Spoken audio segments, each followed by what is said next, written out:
Let's begin with the foundations. Welcome to another lecture.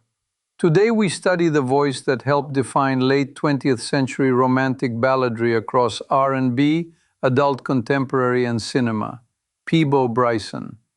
I am Professor Alexei and with me is Priyanka, whose questions as usual will be sharper than my coffee. Hi everyone. I'm Priyanka. I guess we can start by thinking about why one voice could travel from Quiet Storm Radio to Disney and still feel natural in both spaces. It makes me wonder, what exactly made Bryson's sound so transferable? To frame our discussion, Peabo Bryson was an American singer and songwriter, born in April 1951 in Greenville, South Carolina, known for R&B and soul ballads that are lushly orchestrated, for adult contemporary radio staples, and for high-profile film soundtrack duets. His supple tenor-baritone blend and careful phrasing let him anchor duets without overpowering a partner. In simpler terms, he sounds like a steady camera while the scenery moves around him. It's important to understand a few terms we will use. RIAA Gold certification indicates 500,000 units sold in the United States. This applies to Bryson's Reaching for the Sky from 1977 and Crosswinds from 1978. The Billboard Hot 100 is the primary U.S. singles chart. Notably, A Whole New World became the first song from an animated feature to reach #1 there.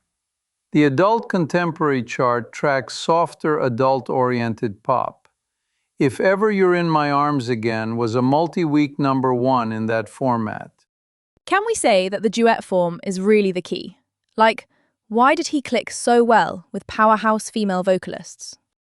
We observed that his duet strategy was almost architectural. With Roberta Flack, Celine Dion, and Regina Belle, he provided a warm, centered timbre. He left acoustic space and avoided competitive dynamics. The result was a conversational intimacy that scaled to cinematic grandeur. This pattern produced Tonight I Celebrate My Love, Beauty and the Beast, and A Whole New World, each a lesson in dynamic balance. Moving forward, why does this matter? Because Bryson's crossover footprint changed how families and pop radio encountered R&B voices. The early 1990s Disney Renaissance placed his sound in global, multi-generational circulation, while he simultaneously maintained credibility in core R&B spaces. For instance, Can You Stop the Rain reached #1 on the R&B albums chart in 1991. Few artists navigated both lanes with such stability. I think the stakes include a historical misunderstanding. People sometimes treat crossover as dilution, but with him, it feels more like, translation rather than compromise. Is that fair? Arguably, yes. The written record shows stylistic pivots aligned with labels and formats.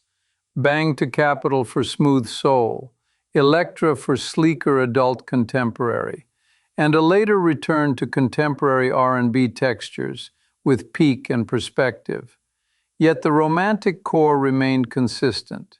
His One Life to Live theme work, heard daily from 1986 to 1992, also shows that translation does not necessitate erosion. Rather, it expands the contact surface with audiences. Let's start with the history. Born in April 1951 in Greenville, much of his childhood was spent on his grandfather's farm in Malden, with early exposure to live black artists via his mother's concert trips. At 14, he sang backup with a local group. A mispronunciation of his middle name, Peabo, yielded the stage name Peabo. At 16, he left home to tour the Chitlin circuit. That rigorous ecology teaches pacing, resilience, and perhaps most crucially, how to read a room. Building on that, I'm curious about the studio beginnings, the writing and arranging side before the spotlight. In the late 1960s into the early 1970s, he worked under Bang Records' Eddie Bisco in Atlanta as writer, producer, and arranger. He was urged to sing his own material. His debut single, Underground Music, came in 1976, and the album Peabo followed that same year, with Luther Vandross and Cissy Houston contributing. In 1977, he signed to Capitol. Reaching for the Sky and Crosswinds both went gold, and Feel the Fire and I'm So Into You became Quiet Storm staples. We then see duets with Natalie Cole, and a partnership with Roberta Flack on Live and More in 1980, and Born to Love in 1983, which gave us Tonight I Celebrate My Love. On to our next point. In 1984, he moved to Elektra, and Straight from the Heart yielded If Ever You're in My Arms Again, a pop top 10 and adult contemporary #1. He appeared on One Life to Live in 1985 and became the daily voice of the theme from 1986 to 1992. With Regina Bell, he recorded Without You in 1987 and I Can't Imagine in 1991. Then came the cinematic apex, Beauty and the Beast with Celine Dion in 1992, and A Whole New World with Regina Bell in 1992. Both won Grammys, and the latter topped the Hot 100, a first for an animated film song. He kept releasing albums into the 1990s and beyond, right? Plus, there was something about opera. Correct. Through the Fire came in 1994, Peace on Earth in 1997, and Unconditional Love in 1999, with Grammy nominations in 2000. He claimed a notable international victory at the Viña del Mar Festival in 2000, and later served as a judge in 2001. He contributed Dream to the Barney's Great Adventure soundtrack, and he performed Sportin' Life in Porgy and Bess with Michigan Opera Theater. That role requires theatrical agility unlike studio balladry, underscoring his range. In 2003, the IRS seized and auctioned property, including both Grammys. A friend purchased the A Whole New World Grammy, intending to return it. Later, he revived studio work with Missing You in 2007, Stand for Love in 2018 with Jam and Lewis, and then Grace in 2026. It is worth noting life's fragility in the record. He suffered a heart attack in 2019 and recovered. He later suffered a stroke in May 2026 and died in June 2026 in Marietta, Georgia, at age 75.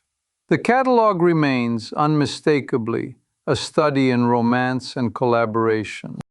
Before we get to the complexities, a brief personal note. In the early 1990s, as a student in Russia, I heard Beauty and the Beast on a small kitchen radio. My chess opponent blundered a rook precisely when Bryson's line resolved into Dion's refrain. One could argue his legato improved my endgame. In any case, the record traveled very far, and so did many of us who listened. Let's transition to another aspect. 3 questions will organize our analysis today. First, historically, how did the early career shape the later success? Second, counterfactually, what if the Disney duets had never happened? Third, openly, what are the lasting impacts of those crossover hits now? So yeah, moving on to the first, the Chitlin Circuit and the Bang Records apprenticeship. How exactly do those experiences translate into, duet mastery years later? Historically, the Chitlin Circuit is a conservatory without tuition. Nightly performance builds micro-timing, diction that cuts through rooms of different acoustics, and stamina for long sets. Arranger work at Bang internalized how to frame a voice with strings, winds, and rhythm sections. This yields an instinct for restraint. When he subsequently stood beside Roberta Flack or Celine Dion, He already knew how to sculpt dynamics around a second lead. There was no race to the top of the staff, only a mutual arc. Collaborations with Luther Vandross and Cissy Houston on his debut conferred both credibility and a social network of elite vocalists and producers. Call it a topology of trust that later unlocked higher budget arrangements without compromising intimacy. I often think the early gold albums matter here too, like Reaching for the Sky and Crosswinds. Did that momentum set the template for later radio formats? Clearly, those albums established him as a reliable supplier of orchestrated romance. The quiet storm rotation of Feel the Fire and the graceful grooves of I'm So Into You built expectations at R&B radio that he would deliver atmosphere and melody in equal measure. When Elektra positioned him for adult contemporary with If Ever You're in My Arms Again, programmers already perceived a safe bet, the same emotional grammar, translated into slightly sleeker production. Thus, early success becomes a prior's update for later gatekeepers, mathematically Bayesian radio. This logically leads us to the second question. What if the Disney duets had not occurred? We must anchor the counterfactual in observed data. Absent Beauty and the Beast and A Whole New World, Bryson still retains a strong R&B and adult contemporary base. If Ever You're in My Arms Again, Tonight I Celebrate My Love, and Can You Stop the Rain are already significant. He likely continues as a dominant adult R&B balladeer, perhaps with periodic chartings and tours. The One Life to Live exposure would still have cemented a wide, if somewhat segmented audience. But then the missing pieces would be the Grammys and the global multi-generational reach, right? And maybe fewer households would know his name outside radio. Precisely. The Grammys were attached to those duets. The #1 Hot 100 moment for A Whole New World is singular. Without it, the cross-border resonance attenuates. The Disney home video cycle that repeatedly reintroduced his voice to families would be absent. The song would not be tethered to beloved characters at a global scale. He might instead have pursued more theater roles, additional collaborations in adult R&B, and continued chart presence in his core format. In short, he still succeeds. But the cultural omnipresence, the kind that persists at weddings across decades, diminishes. In the following case, consider the real-world synergy post-Disney. His adult contemporary audience expands markedly, and programmers now perceive him as a household-safe choice. That feedback loop is hard to recreate without the films. Counterfactually, partnerships with marquee producers might still occur, but with fewer open doors to truly mass platforms. To shift gears a bit, the third question.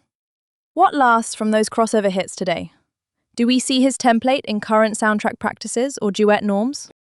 We can infer several durable effects. First, the modern film ballad often pairs a steady, intimate male voice with a dynamic female partner to achieve both tenderness and lift. Bryson's duets formalize that calculus for programmers and music supervisors. Second, adult contemporary stations learned that cinematic themes could be core library items. Those rotations persist, keeping his recordings evergreen. Third, the practice of leveraging home media and later streaming to extend soundtrack life owes much to the early 1990s synergy that carried his voice beyond theaters. Maybe this is naive, but are there artists now who directly reflect his influence, like specific names? Or is it more of a structural influence in the industry? It is, to some extent, structural. Contemporary pop and R&B duets for family-centered films still follow the conversational balance he exemplified. and streaming-era playlists continue to prize the lush ballad that crosses formats without friction.